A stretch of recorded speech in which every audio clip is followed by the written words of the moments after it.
உயிர் நண்பர் என்று சொல்வது என் உயிராக நான் உன்னை நேசிக்கிறேன், நான் என்னை நேசிப்பது போல என் உசுரை நேசிப்பது போல உன்னை நான் நேசிக்கிறேன் என்ற கருத்துல உயிர் நண்பர் என்று பயன்படுத்தப்படும். இது கூடுமா என்று கேட்டால் கூடும் தான். இதற்கு மார்க்கத்துல ஆதாரம் தேவையா என்று கேட்டால் இதுக்கு தேவை கிடையாது.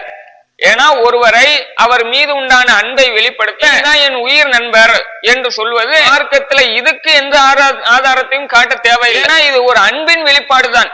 தன்னுடைய அன்பை வெளிக்காட்ட நீ தான் என் உசுரு, நீ தான் எனக்கு உலகமே என்று சொல்வது இது மார்க்கத்துல எந்த தவறும் கிடையாது. நம்முடைய அன்பை வெளிப்படுத்துறோமே தவிர அது இது கூடாதுன்னு அல்லாஹ் ரசூல் நமக்கு தடுக்கல. இதுல எதுவும் ஷிர்கான வார்த்தை இருக்குதா, குஃப்ரான வார்த்தை இருக்குதான்னு தான் நம்ம பார்க்கணும்.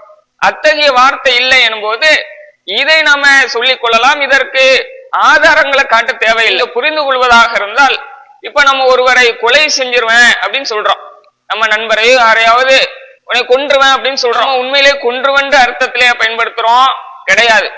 அது சும்மா பேச்சு வழக்குல சொல்லுவோம், உன்னை கொன்றுவேன், உன்னை சாவடிச்சிருவேன் அப்படின்னு சொல்வது இது உண்மையிலேயே கொன்றுவேன்ற அர்த்தத்துல பயன்படுத்தல. அந்த ஒருவரை திட்டுவதற்கு இந்த மாதிரி வார்த்தையை சொல்வதனால நாம அதை தப்பாவா புரிஞ்சுப்போம்.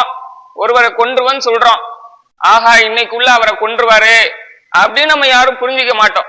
அப்ப இதெல்லாம் ஒரு பேச்சுல சொல்லக்கூடிய ஒரு வார்த்தை. மீது கோபப்படும் போது எப்படி வார்த்தை விடுறோமோ அதே போல ஒருவர் மீது உண்டான அன்பின் காரணமாக என்னுடைய உசுரன், நீதான் என் உயிர் நண்பர் என்று சொல்வது அது மார்க்கத்துல தவறில்லை என்பதை புரிந்து கொள்ள